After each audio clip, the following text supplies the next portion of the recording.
everybody. So we are so excited today. We are here to do our 11th episode of Talking Disney, and we are talking about Wreck-It Ralph, the 52nd Disney animated classic. And I'm Rachel, and Stanford is here. Hi. And we have a very special guest today. This is so exciting. We have Mark Nix here to talk about this movie because Stanford and we don't know video games. And we wanted to be able to have some degree of authenticity in talking about video games. So Mark, thank you so much for joining us. Thank you. Hi. Yeah, you're overselling me a little bit, I feel. I just really like video games. I don't know, like, history-wise, I might be a little short. So don't send your emails to me. Okay. Send them to Rachel. Please send away. Yeah, you certainly know more than either of us. Oh, definitely. Good. So why don't you introduce yourself to our listeners? I do the Hallmark and Jess. I am the Mark part of the Hallmark and Jess podcast, where we talk about Hallmark movies, Christmas movies, focus a lot on Lacey Chabert because she's our goddess. And yeah, that's pretty much it. I'm just trying to get around now and just talk about whatever I can. Great. Well, and I'll have a link to your podcasts in the description section. People can check it out because it's really fun. And I will have been a guest on your podcast last month in October. Mm-hmm. So it's pretty fun. It was a good time. Most listeners we've ever had, I imagine. We'll see. So, all right. Well, Wreck-It Ralph. So this is kind of at closer to the beginning of the Disney revival era. It depends on different people started at different times. And this was something really different for the studio, something very different. And Stanford, what was your sort of first response when you saw it? Just as you said, I mean, it is such a different type of film where the quote unquote bad guy is really the good guy. You know, he's the main character, and having the bad guys the protagonist, such a very topical humor, and lots of it, and also lots of kind of non-Disney characters in the film too. All those cameos from different video games and whatnot. But so really a different type of film from Disney. Mm-hmm. Yeah, I had in my Twitter, someone said that, is it weird this doesn't feel like a Disney movie? And I think there's definitely some truth to that. I think this does in many ways feel like a Pixar movie more than a Disney movie. Yeah, true. Yeah. What did you think when you first saw it, Mark? Did you see it when it came out, or? Yeah, I think I saw it in the theaters. I remember the trailer. I got kind of excited about it because, I played all these games. So when I saw like Bowser and Zangief in there, I'm like, okay, well, this might be interesting. I'm into it. And then when I saw it, it was a lot of fun. I liked seeing everything. And I missed so many things. I've seen it a couple of times now. And I still saw stuff this time that I didn't notice the first couple of times. So I really liked it. As a guy who likes video games, it really played to my, heart. I don't know. Yeah. Something silly like that. Yeah. So yeah, for me, I like it perfectly fine. I think it's a cute movie, and I just had a lot of people in like the animation community love it and think it's in the top 10 of Disney's all time, and I just don't think it's anywhere near close, for me at least, to that kind of, because of some issues I have with it. But I still think it's a solid Disney effort. I enjoy it. It has a lot of good things that I like about it. It's maybe a victim of its own hyperbole for me. I really enjoyed rewatching it today. I was really surprised, how much I liked it and how much I was enjoying it. So we might fight a little bit. Yeah, let's do it. All right. We'll throw down. Woo! All right. You just don't understand what they're trying to say. Well, all right. So I think that the beginning is probably my favorite part. The first act of the movie is probably my favorite part.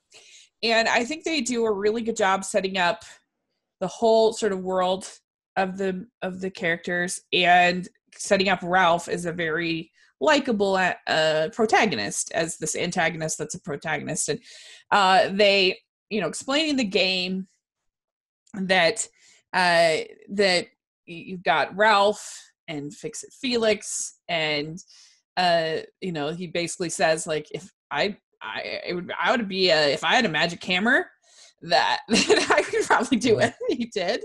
And Ralph says, it becomes hard to like your job when no one seems to like you for doing it. And so I think that's sort of setting up sort of the theme of the movie. And what do you think about that, Stanford, of the introduction kind of this? I'm with you. I think that the first act is probably the strongest one in the film. I love the setup because I think they do such a cool job about just setting up the whole world building of how the arcade games kind of operate, or how it works with their human interaction and all, and all that stuff, and with amongst themselves. But that whole bad Anon sequence, I just think is so funny. And so that was, I think, instantly, I remember that when I saw it in 2012. So we're in for something really different, because what Disney movie starts with this support group, and then just recognizing all the different characters, as Mark mentioned, Zangief, and then the Pac-Man ghost, and isn't Bowser in there from and Mario Brothers. And is it Dr. Robotnik? Robotnik's in there, yeah. I mean, Bison. I just saw, and then Satine, Yeah, Taxing up, and Zombie, and anyway, that zombie might have been my favorite one in there. Yes, Zombie's great. And the director Rich Moore, he has a history in Simpsons, and I think you can really tell. Absolutely. Just the way that the jokes are, and the pacing of it too. It really does almost feel like you're watching a Simpsons episode, I think, with that bad and on sequence. And for all the like crassness and whatever of the Simpsons, there actually is like a heart to the show, that in the end they are a family, and they always in the end have each other's back. And there's some really touching, sweet episodes of the Simpsons, and so I think you can see all of that in this movie, and his influence in the writing. He is also a co-writer of it, and so in his direction for sure. And so let's talk about this Bad Guys Anonymous. 14 characters plus Ralph by my count in the room. Okay. And so you said, which one did you say was your favorite, Mark? I thought the zombie was great. I'm with Mark too. I love the zombie. It made me laugh a lot. Yeah, that was really good. That's from House of the Dead, evidently. Yeah, I could see it being that. Seems like a House of the Dead. Yeah, a lot of zombie games. Yeah. So from what I heard, it's Satine from Satan's Hollow is what they said. Yeah, I didn't recognize what game he's from. Shinobi from Mortal Kombat 3, Bowser from Super Mario Brothers, Zangief from Street Fighter 2, Dr. Eggman from the Sonic Fighters, it said. So Bison from Street Fighter 2, Clyde from Pac-Man, 1101,001 from Cyborg Justice, Sorceress from Just Nowhere, we don't even know, Neff from Altered Beast, Cyclodotus from Baldur's Gate, is what it said. Okay. Cyborg from Ultimate Mortal Kombat 3, and then Zombie from House of the Dead. Yeah. And no follow-up questions for me, at least, because I have nothing. That's like reading Greek. I recognize the 3 that I already mentioned. I knew about half of them, and then the other ones I was like, they're probably something I haven't played. There's so many games out there. Right. There's so many. And so the what do you the mantra or what do you call that? That they say I think mantra is that correct word? Is I'm bad and that's good. I will never be good and that's not bad. There's no one I'd rather be than me. What do you think of that, Mark? Do you like that? Hey, it's a great slogan. I do have a question about these bad guys. Like, he's looking for friends. Why doesn't he invite the bad guys over sometime? Yeah, make his own little group. Why is he trying to impress Felix and all those guys? It's like me going into work. I got my coworkers. Sometimes I don't want to hang out with them outside of work. I got my outside friends. Go get you some outside friends. You got a group there. Yeah. Common bond. Yeah. It's true. It's true. Very true. Yeah, that is interesting why he doesn't want. And also what they're saying is that was the first time that he had gone to bat. Oh, yeah, that's true. Yeah. That Pac-Man Ghost was saying, we've been inviting you for 30 years, right? And this is the first time. Yeah. Maybe that's why. Yeah, maybe he just needed to go a little bit more. Yeah, I didn't realize that. That's interesting. And yeah, there's the then as he's going home, there's the I think one of the brilliant ideas they had was this station, as you will, that's in the power strip that they do. I think that's really smart. And they have this surge inspector.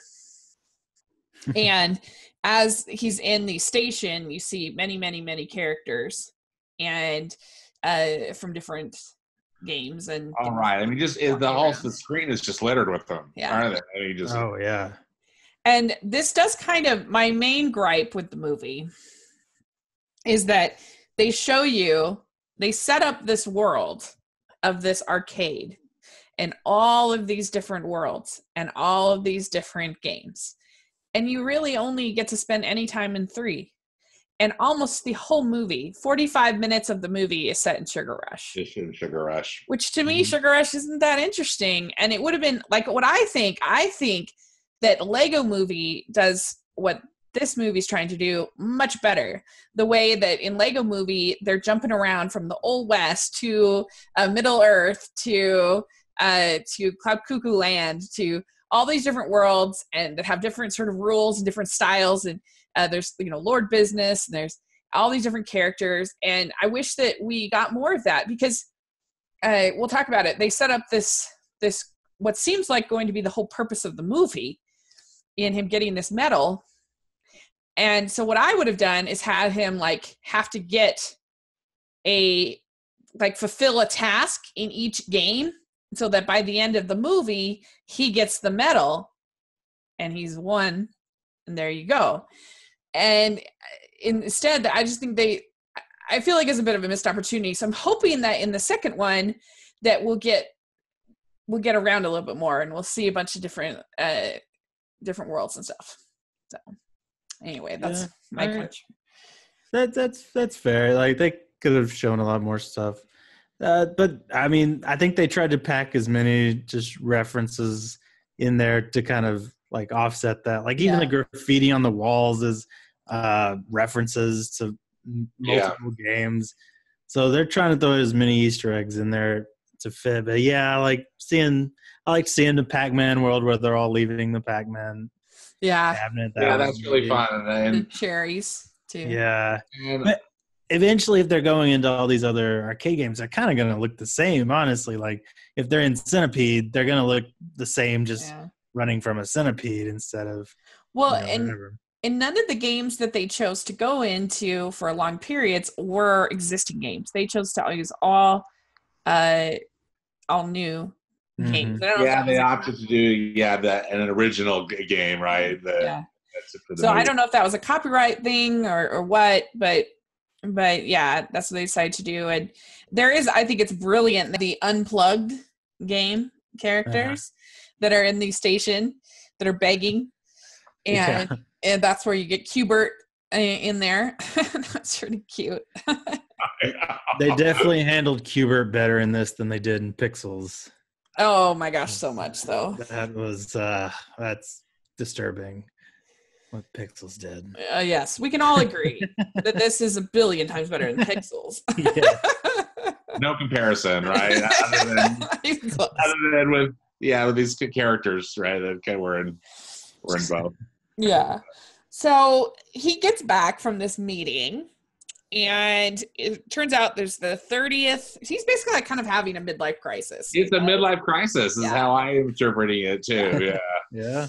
And they're having this 30th anniversary party for his game. They're in the Nicelanders, and and Felix is the host, and they're partying it out. And he goes up there and he says, he's like, they even invited Pac-Man. Yeah. That cherry popping monster isn't even part of this game. So he's pretty upset. And I do think they do a really good job. And I think that John C. Reilly does an excellent job with the voice work in this scene, where you can just feel like the tension building and building and building. And when he finally destroys that cake, like you feel so bad for him. Yeah, I think so. I really thought the casting in this movie was really strong. Just I thought everybody fit their role perfectly. Yeah. So yeah, I thought it did a really good job of being Ralph. Yeah, he did a really good job being Ralph. I'm not the biggest Sarah Silverman fan, but whatever, it's a nitpick. But I thought he was great in this scene, and you feel bad because everybody's been in that position at least once in your life where like you're not included, and it hurts. It feels bad. I don't know. People love me. I'll go with it. Sure. You're always the life of the party. Yeah. I know. I hear what you're saying, Rach, and I think that's a really good scene too, to set up both Ralph, what becomes his quest, right, to find a medal, knowing that Gene has told him he could have the penthouse if he gets it. Yeah. Also, just a shout out to the animation team, the animation I think is superior throughout, but I particularly love the animation there in the Wreck-It Ralph game, because everything's like a square, like a pixel. Mm-hmm. Even when the cake, he smashes the cake, the frosting all over is still done in like little squares. Which I think is cool, and also the way that they animate the Nicelanders too, how they aren't really fluid in their move, in their movement, but it's kind of jumpy. I just think it's cool. Just a little touch that makes it even more fun to watch. Mm-hmm. Yeah, they had a great attention to detail in this movie for sure, and just every inch of and that's what really sets Disney apart from any other studio. Nobody else has that just attention to detail, and I'm including Pixar in this thing. Disney, Pixar, their attention to detail just sets them apart from any other studio, in my opinion. He gets the challenge from Gene. If you won a medal, then we let you live up here in the penthouse. And then they say, you're just the bad guy who wrecks the building. He's like, no, I'm not. And he destroys the cake, and he says, I'm going to win the medal, the shiniest medal this place has ever seen. A medal that is so good, it will make Felix's medal it'll make Felix's medal wet their pants. So and I love Jack McBrayer as Felix. I think that was a brilliant that was a great casting.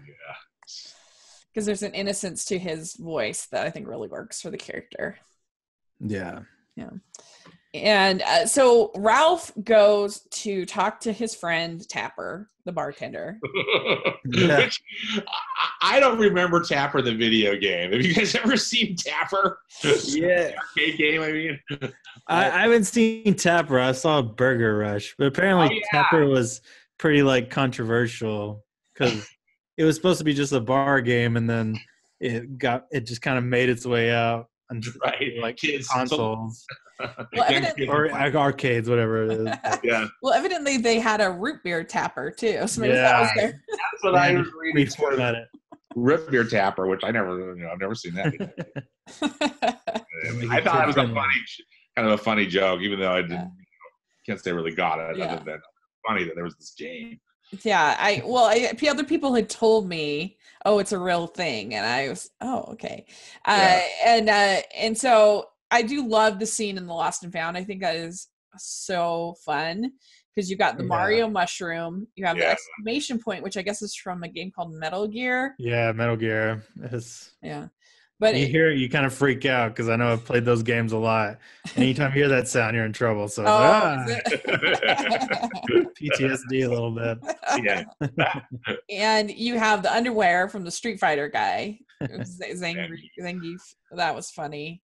And that's when he bumps into Markowski from Hero's Duty. And am I right, Mark, that this Hero's Duty is basically kind of being Halo? Kind of model? Sure.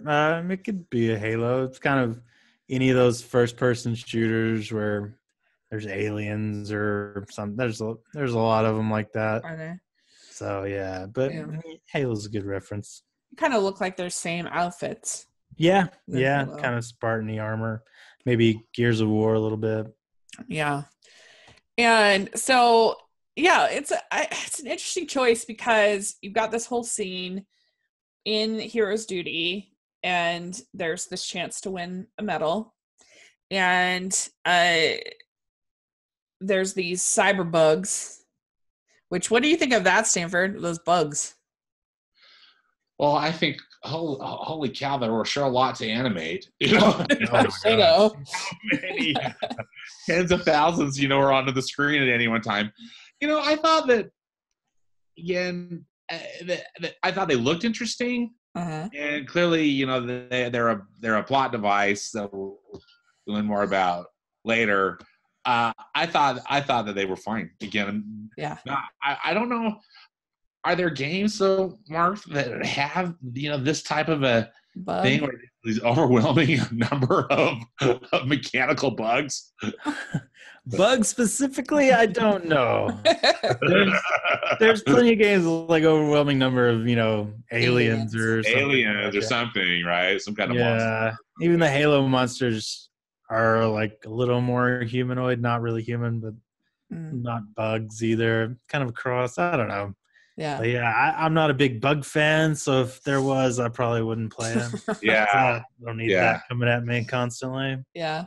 I do love when Ralph says to the kid playing the game, and he says, when did these video games get so violent and scary? Yeah. And you do have to, I think, suspend your disbelief a little bit in this movie because there's almost never a sense of the person playing the game controlling the characters at all. Like, so you just kind of have to forget about that. Yeah. They're kind of playing, well, I guess they're controlling Felix, but because they were controlling like that computer screen guy that was the first shooter, or Hero's Duty, that screen that was like on wheels. Yeah. Because there's moments where the players, the kids playing the game see something weird or see something strange, but I never got a sense of, oh, we're making this character walk this way, we're making this character jump this way, and which is fine. But the character could could control it. They do it if they want to, and then if they maybe it's kind of like a Sid and Toy Story, that whole scene where the toys decide to break the rules. Maybe that's how it works or something. I don't know.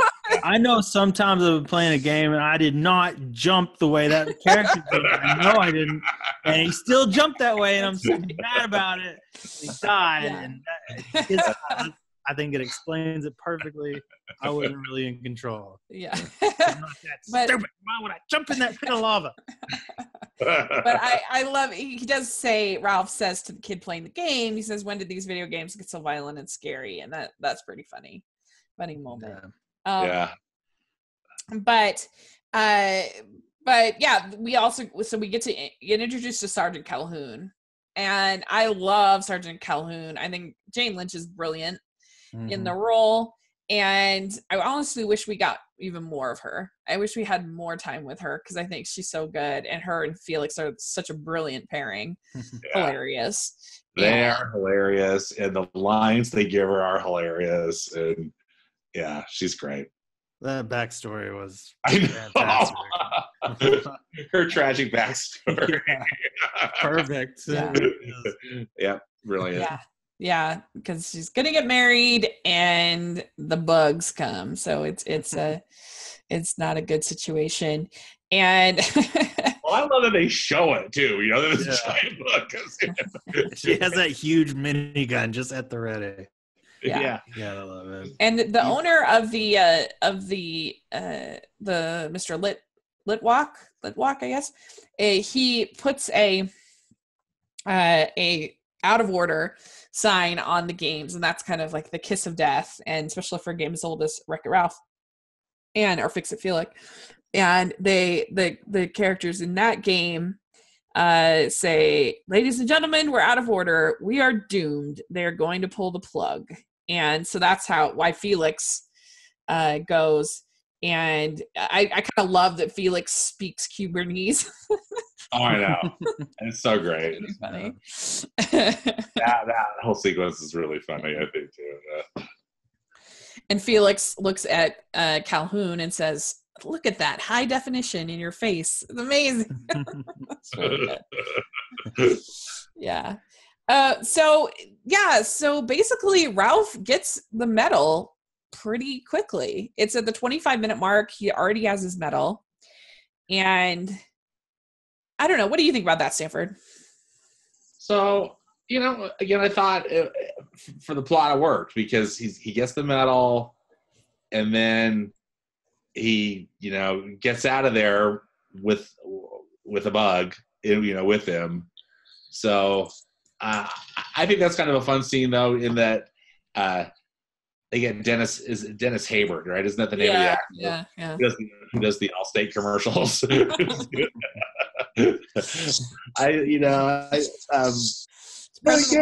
President Palmer. Yeah. Right. As a plot device, I thought it worked. That he was able to get the medal because that then becomes important in a lot of different ways. Yeah. What did you think, Mark? Did you like that? Yeah, I've never really played a shooter game where my goal is to get a medal, though. That seemed like a strange story. Like, I got to get up there and get a medal. But I don't know, maybe arcade games, that's what you're going for. But yeah. I mean, I guess because it's hero's duty. So there's like heroes. Yeah. But you got to become a hero. Yeah, agreed. I don't know what they were thinking. No, just kidding. The cybugs are like a virus, and all they know is eat, rest, multiply. So these are a nightmare. And he brings a cybug with him, and he ends up in Sugar Rush. Yeah.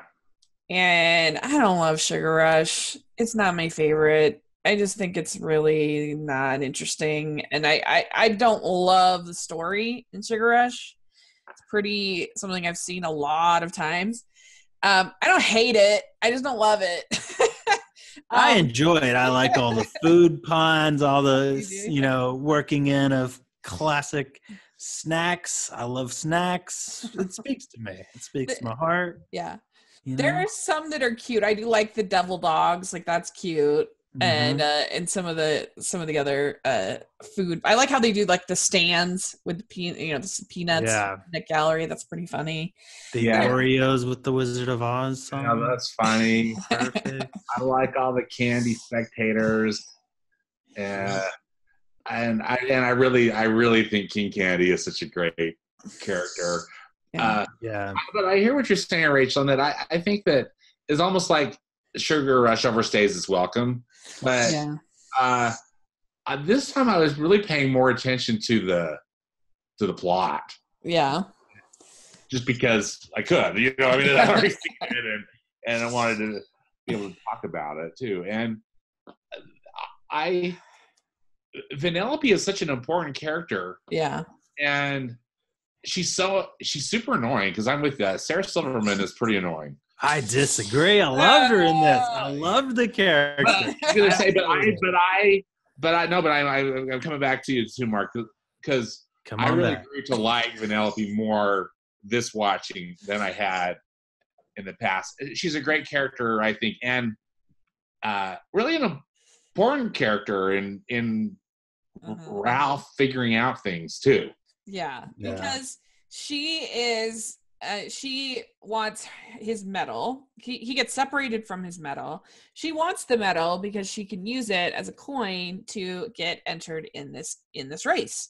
And if she can race, then she thinks that she won't be a glitch anymore, or that she'll be like accepted, or what does she hope to gain from winning the race? I can't even remember. Well, I think it's both. I think she feels like, she'll be accepted. Yeah. And that I think she does mention something, the fact that like, it's almost like she'll not be a glitch. Yeah. She thinks. Well, sure, she belongs there or something. Yeah. And I have to say, I forgot that I should say I love Calhoun's many, many one-liners, and including when she says that Cybugs would kill up that game faster than a chicken hawk in a coop full of roosters. There's so many, and she says them so fast I couldn't even write them down fast enough. With her perfect delivery too.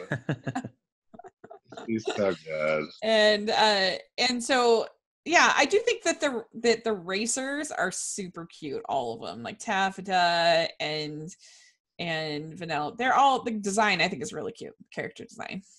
Yeah. Was that one Candle Head? What was her name? There's Taffeta is the one with the Mindy Kaling is. Yeah. What is that? There was one that was just like Candlestick or something, but it was like the least creative name. I feel bad for her. Everybody else has two very fluorescent names. I don't know what I'm saying, but it's a bum name on that. The other names are all super creative. I'm trying to. Candlehead, you're right. Candlehead, yeah. It's just Candlehead, right? Candlehead, really? How uncreative. Her mom was, didn't care. Yeah. Because there's Candlehead. There's candle on her head. Just name her Candlehead. Yeah, her cart, I guess, is the ice screamer. So who knows what's going on there? Oh, it's a candle for Cupcake for birthday. Well, there you go. And there's Rance's Flugger Butter is one. See? Candlehead and then Rance's Flugger Butter. Jubilina Bing Bing. Oh, dear. Crumbleina di Caramello. And I couldn't necessarily pick those out, but they're awesome. Candlehead. I think, there's Candlehead, and then I think they Taffeta says something to Rancis. I think he's the peanut butter cup looking dude. But, I do really enjoy the two donut cops. I think they're really funny. Winchell and Duncan. Yeah. That's pretty good. They're so great. I love it too. And I mean, it's so subversive, but I love how they're always like beating up people, like with Ralph. They just they're just hitting him with their. Well, and the sour bill, I think that goes in a long line of really great villain sidekicks for Disney, something like Hiss and Robin Hood, or these characters. And Sour Bill is voiced by Rich Moore, the director too, which is he's good. I think that I wish I give it a pass on the villain reveal, because this was at the beginning, but now they've done it so many times in Disney films that it is definitely becoming tired, and I hope they don't do it anymore.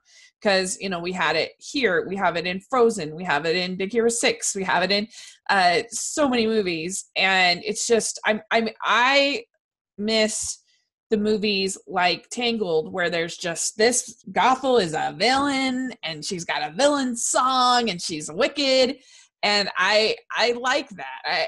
I think that's fun. Yeah, no, I hear you. But didn't you think that King Candy was suspicious from the start? Yeah, I think there was, and like I said, this was the beginning of that sort of trend. Zootopia had a villain reveal. They like, I'm just kidding. Like, no more. Don't do it anymore. Yeah. But yeah, King Candy, I think is pretty good. It you do suspect him, but I don't know. Somehow it's still is a little surprising. I think when he finally true villainy. Yeah. I didn't know what his role that he was from another game or something like that surprised me. Yeah. First time. I just figured he was just a corrupt ruler or something that lost a lot or something. Yeah. And I do like they said, so you're a fan of pink salmon. Yeah. That's right, it's salmon. The girls, they're just like total mean girls. They destroy Vanellope's car, and you'll never be a racer because you're a glitch. And Ralph is watching this happen. Yeah. And I think, it makes him feel more sympathetic to her cause. Yeah. And we do get this early part, we get a little explanation about Turbo. And and so we kind of start to Turbocaptic. And then he ended up putting both games out of order for good. I do think it's a fun scene when Calhoun and Felix have to make the Laffy Taffy laugh. I like that. That's a good scene. Yeah. That's a good scene. And he just keeps fixing his face. Different ways they could rough up his face. Yeah, it's pretty good. They've thought of a lot of different ways to bust him up. Yeah, that's funny. What do you think of? Yeah, what do you think of that whole scene in the assembly line bakery kind of thing when she's making the car? Yes. What do you think, Stanford, of that? I think it's fun, but it also is maybe a little too long. Yeah. But again, I don't know if that was referencing any specific games, although it felt like just a game generally. So I guess I thought it was clever, but it does seem surprising that Vanellope wouldn't have made cars in the past. I guess because she didn't have a coin. Well, it said no glitches. Yeah. She at the guard gate where there's that kind of that, I don't know what that character was who was at the gate. Inside the guardhouse, there's a picture of or a drawing of Vanellope with the red slash through it. So she needed someone to help muscle their way in. So Ralph did that. That's how I interpreted it. Yeah. Okay, that makes sense. I actually feel like I wanted more mini games in there for them to do, Mm-hmm. and maybe some that were a little more creative. I don't know, like just the pump. I've seen the pump thing. I've seen the scale where you got to tip it so that trash goes in one. That's a common thing in a few games, especially mini games.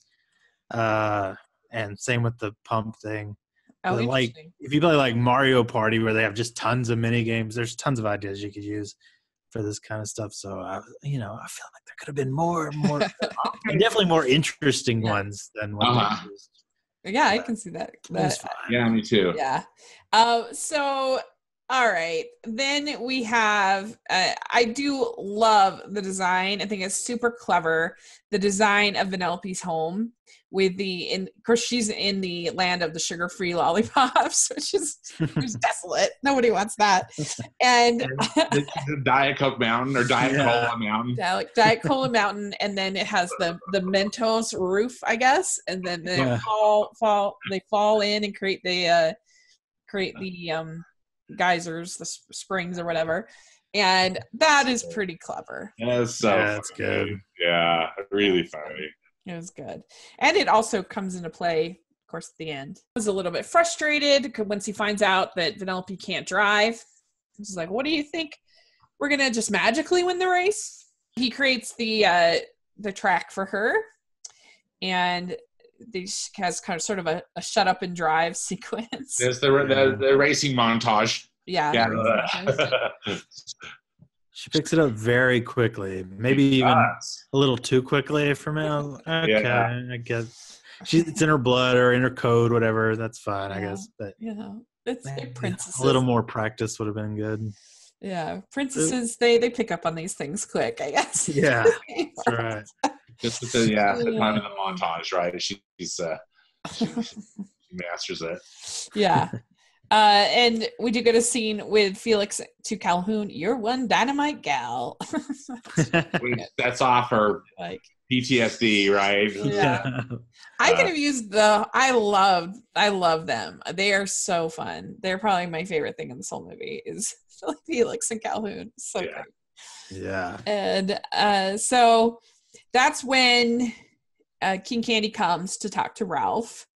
And Ralph says, I'm not interested in anything you have to say. And that's when King Candy gives Ralph his medal. And he says, do you know what's the hardest part of being king? Doing what's right, no matter what. And so, and then he says, which I think is such a brilliant way of manipulating someone, is like stating out right up front that not only is this the right choice, but this is the hard right choice. This is the painful right choice that I'm having to make here. Really brilliant. And he basically says, when people see Vanellope glitching, they will think the game is broken and the game will be put out of order for good. And then and everybody will go on to a new game. When the game is pulled, she'll die because she's a glitch. So this is kind of the spiel that he gives, and I think it's pretty convincing. Well, because it's mostly true, right? That's plausible, yeah, because she can't get out of the game, as we learn. But he's using it in such a manipulative way to keep her, or to use Ralph's influence on her to not race. Yeah. And if she does become a character, which she, spoilers, she does. If you're using her in the game and you're playing against a friend, you're never going to be able to pick her because she glitches around. You can cheat. It's like in GoldenEye for the Nintendo 64. There was Odd Job, and he's like half the size of everybody else, so you can't see him, so it's hard to shoot him and stuff. So everybody wants to pick Odd Job because you can just get in there and kill everybody. And they can't ever kill you. So everybody had a role that's like no Odd Job. Nobody's Odd Job. Yeah. So everybody's going to have a no Penelope. Yeah. So then King Candy says, I know it's tough, but heroes have to make tough choices. So this would be an inspirational speech, like in all other circumstances, but because we know he ends up being a villain, it's like, oh, he's really evil. He's not good. And he's very manipulative. And so then Vanellope gives, this is sort of the emotional climax of the movie. So Vanellope gives Ralph her own medal, which is like a cookie. She made out of a cookie. Yeah. And she says, you're my hero. You stink brain. You stink brain. Yeah. And then he destroys the car, and thinking she says that he's doing the right thing. Yeah. And she says, you really are a bad guy. And that is a devastating moment. Like they did a very good job with that moment. They did. Because that could have gone in any number of directions, and I thought that they pulled out some really good emotion in that scene. It felt, Did you cry, Mark? Not at that. I got a little bit of the feels later on. Oh, okay, good. Right there, I was just like, all right. Yeah. Yeah. It'll get you. So this movie. It's so all right. Well. Well, and then shortly thereafter, King Candy goes into the code, and so this is where we will learn more about. Oh, this is what's going on. Yeah. With King Candy. so he goes back to his game, and he's very sad and depressed, and everybody is gone. For all the Icelanders are gone, and he tells Gene, he says, "I was just tired of living alone in the garbage. Well, now you can live alone in the penthouse." So that's another pretty Yeah, it's still kind of dark and poor guy. I thought Gene, I was surprised how unsympathetic Gene was, toward Ralph. Even seeing it a little bit, maybe hey, yeah, I understand, but still, this is what we do, or something like that.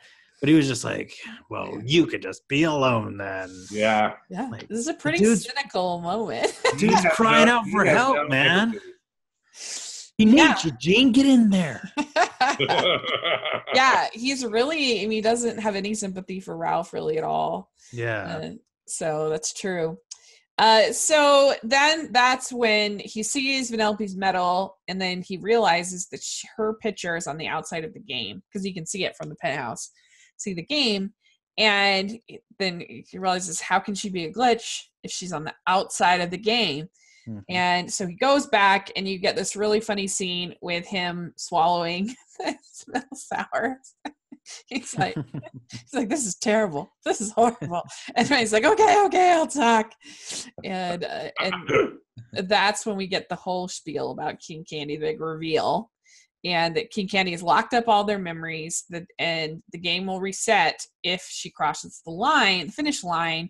Then she won't be a glitch anymore, and they'll realize what he's done. And so that's why he doesn't want them to do it. And it's not until the end that we find out that, of course, we get the big reveal. But and this is also when Calhoun finds the just colony of all the bugs. And that's another great line too. Wasn't it? Doomsday and Armageddon had a baby, whatever. That's the quote. Yeah. Doomsday and Armageddon just had a baby, and it's ugly. And I also like Felix in prison. Why do I fix everything I touch? And I do. I love that whole interaction, how Ralph and Felix kind of mend their relationship. Yeah.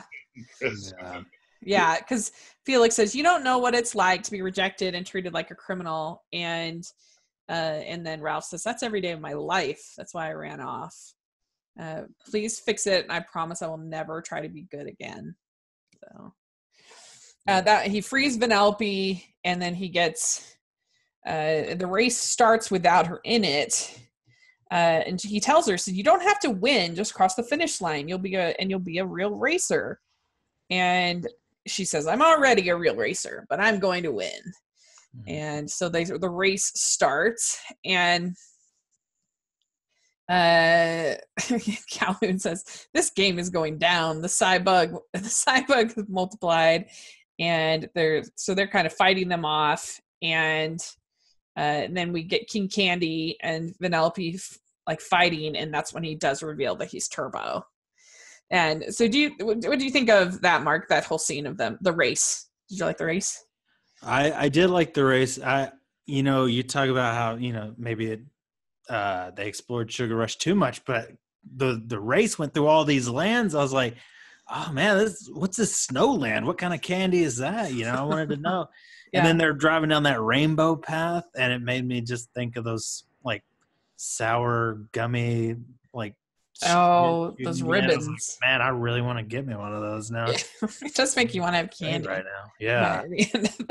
There's a whole lot of lands we're not even seeing. So yeah, Sugar Rush becomes interesting again, I thought, when the race starts, because like what Mark's saying, these different lands, and also the action's fun, and the way that they animated it's really cool. I love the big gun jawbreakers and stuff that are dropping on them, and all the power modes where they can shoot ice cream at each other and stuff like that. That was good.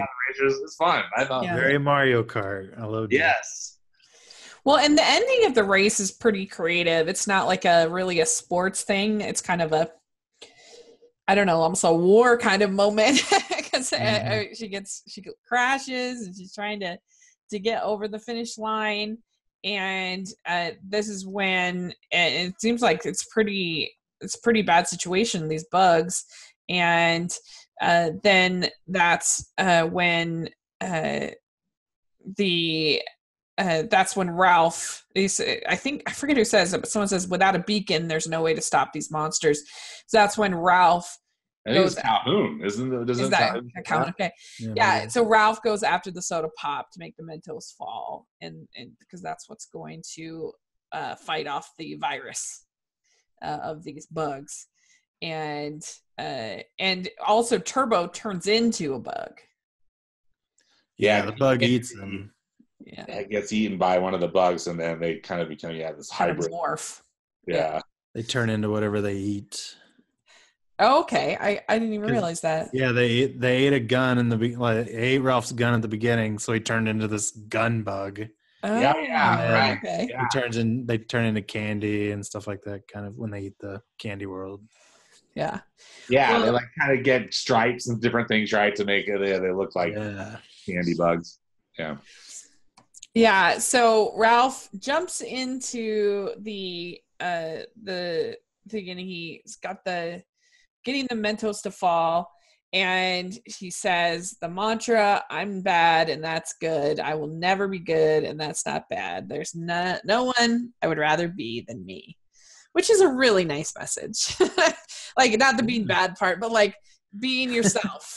It's a really good message. Yeah. It's the big moment, because Ralph is, in a way, he's looks like he's going to sacrifice himself. Yeah. Yeah. And that's handled, I think, in such a good way. That's where I got overclamped, was in that part. Well, my problem was, I was like, don't go to the middle of the Mentos. You got to beat around the edges. You want to get all the Mentos up. You're going to get like just the ones in the middle are going to fall down. The rest are going to be supported. Come on, Ralph, let's go.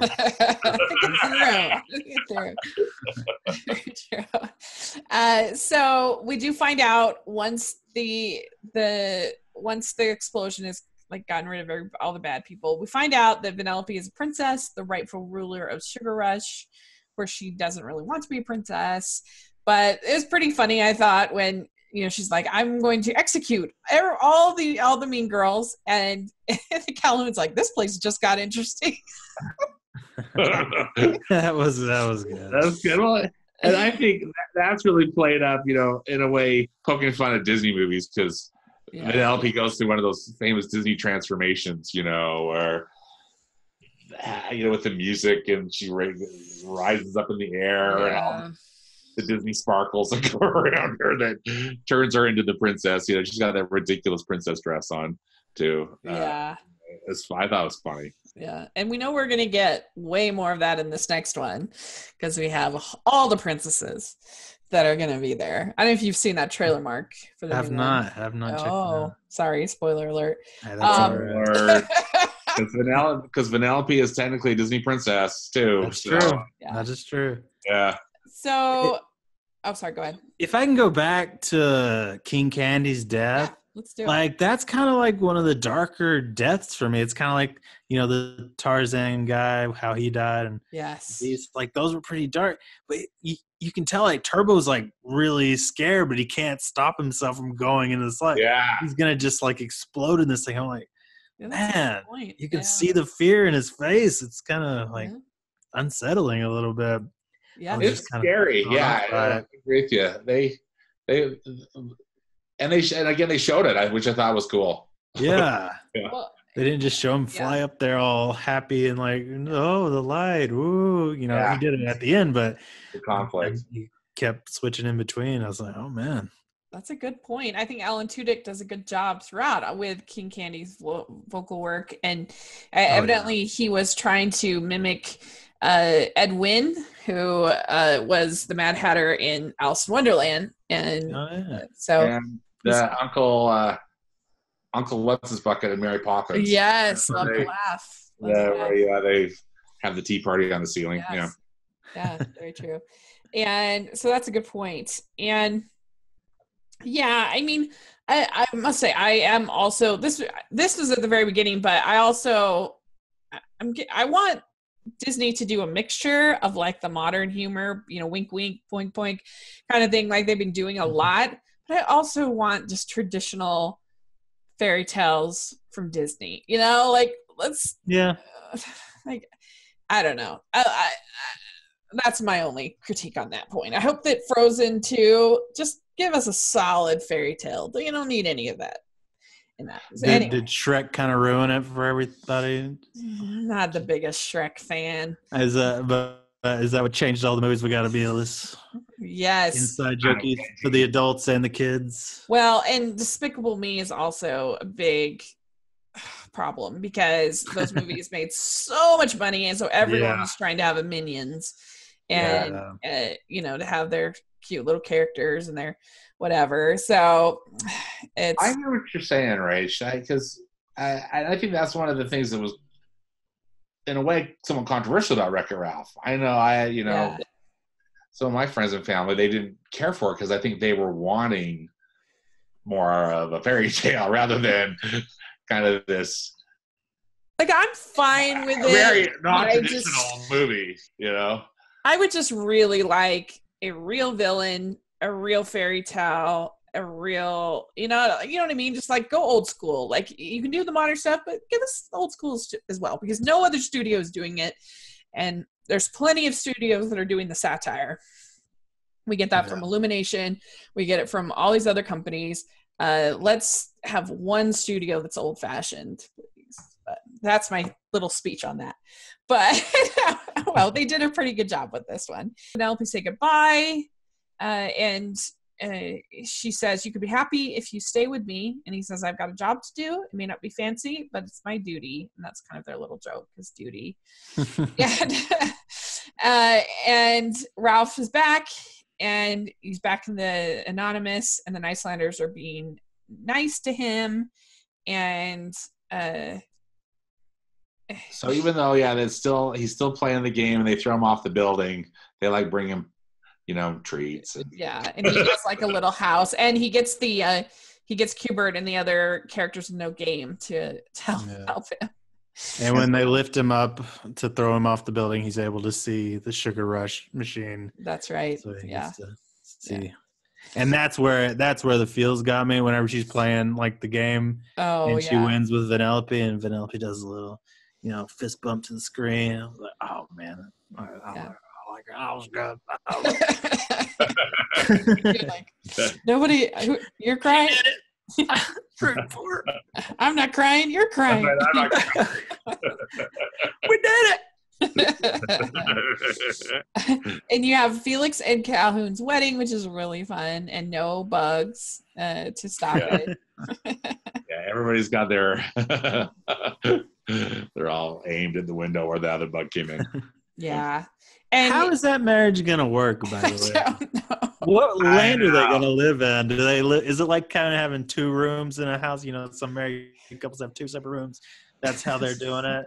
It would be really convenient, though. Like anytime you broke a dish, you'd be good to go. Yeah. You'd never have to worry about anything. Felix could take care of business. Yeah. And evidently, I think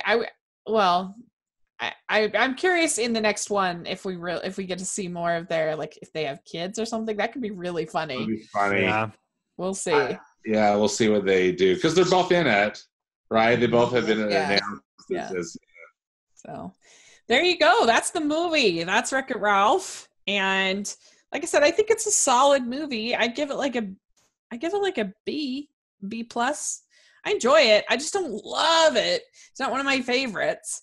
And because I just think it sets up for something that it doesn't quite deliver for me in the opening act, but it has a lot of really good stuff and a lot of things I like. But for me, and maybe I was a little hard on it because I was sick of people bugging me about it. My ranking, I had it at 39 out of 57. And maybe that's a little low. But anyway, it's right in the middle for me of Disney. What was 38? Have Bolt at 40. And I have The Fox and the Hound at 38. Interesting. Have you published this list somewhere? I have. I gotta look at this list. I'll let you know off mic. Okay. How disappointed I am. I'll send you the link right now. Yeah, All right. this is after I did, because I've reviewed the Disney canon twice, once on my blog and once on my YouTube channel. And each time the ranking, because rankings are basically ridiculous, because there's like 25 that I like about the same, so you end up kind of nitpicking and whatever. Yeah, it gets tough there in the middle. It's really hard, because I think I had 30 in my ranking that I gave A's to, because I'm a huge Disney and animation fan, so like that's pretty crazy. Anyway, so yeah, I just sent you the link. All right. So let me know your anger, your wrath. Oh, I will. Where would it be kind of around for you, Stanford, you think? You know how I kind of group them in like my favorites, and then good, and then okay, and then bad, or poor. I put it in the good category, kind of between. So really in the middle, I think it's a really interesting film.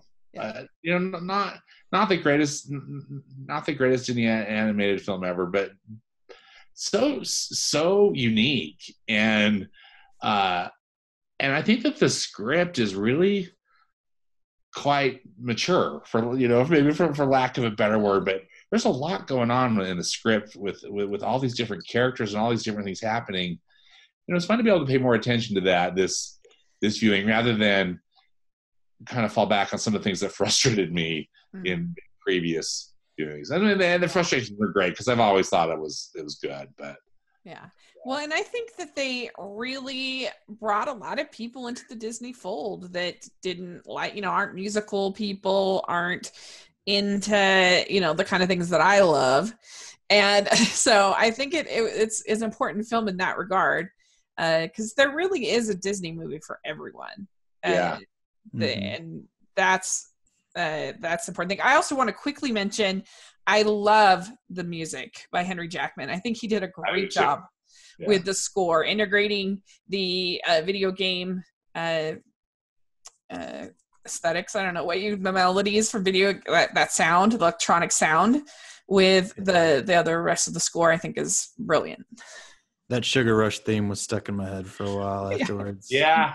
Which is done by some Japanese. Yeah, it's like part Japanese and then the chorus is English. Yeah.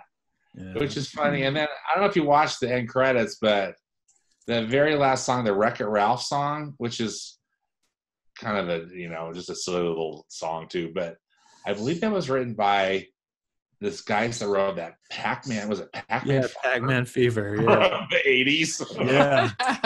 That's funny. I didn't know that. Bringing in the big guns. Yeah, but they do have Kool and Gang. They have Owl City. They have Rihanna.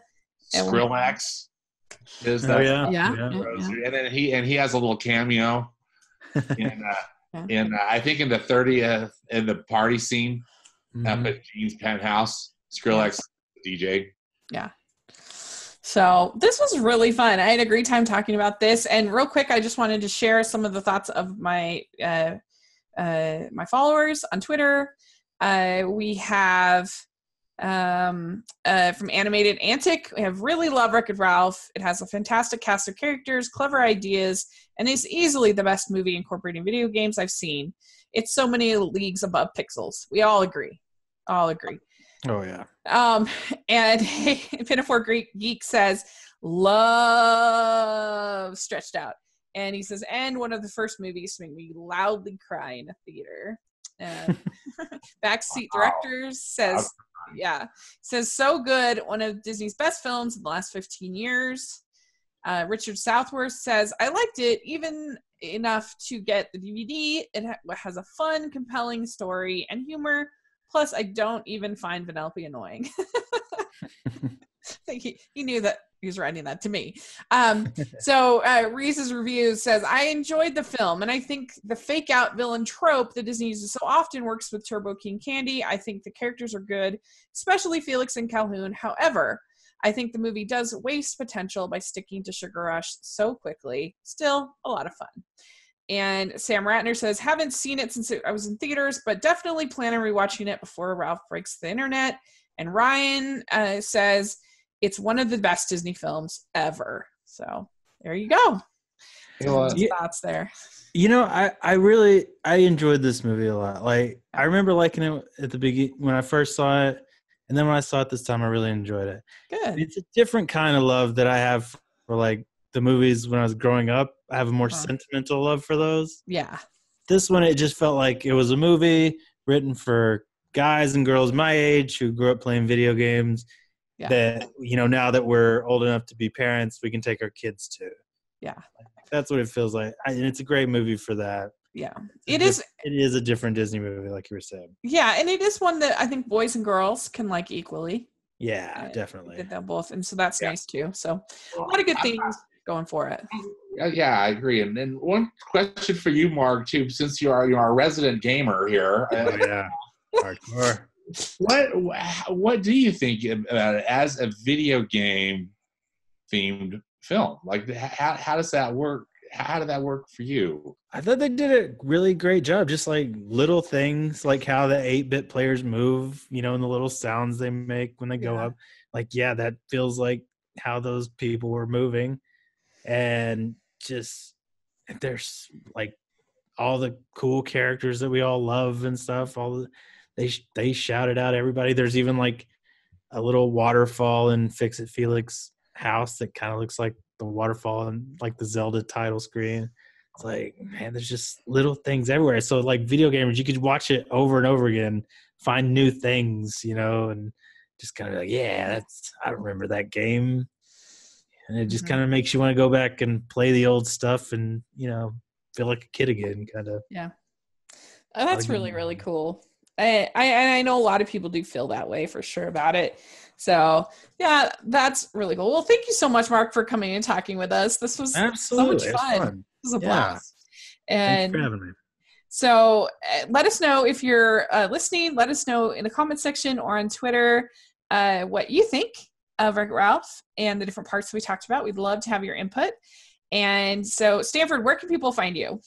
Well, I'm on Twitter at Stanford Clark, and I also have a movie blog, which is moviespastandpresent.com. And thank you both. Great to talk with you, Mark. And thank you, Rachel. Yeah. And Mark, where can people find you? You can find our podcast. We're Hallmark and Jess. We are on iTunes, Stitcher, wherever you get podcasts. Twitter, we're at Hallmark and Jess. And email us if you're a fan at hallmarkandjess@gmail.com. Yes. Definitely. I'll have that in the description. And you can find me at Rachel's Reviews on iTunes and on YouTube. So check that out here. Put in your reviews on iTunes. It really helps the podcast, people to find us, and give us a thumbs up on YouTube. Really appreciate it. And thanks again. And it was so fun talking Disney with you guys. Thanks a lot. Bye. Bye.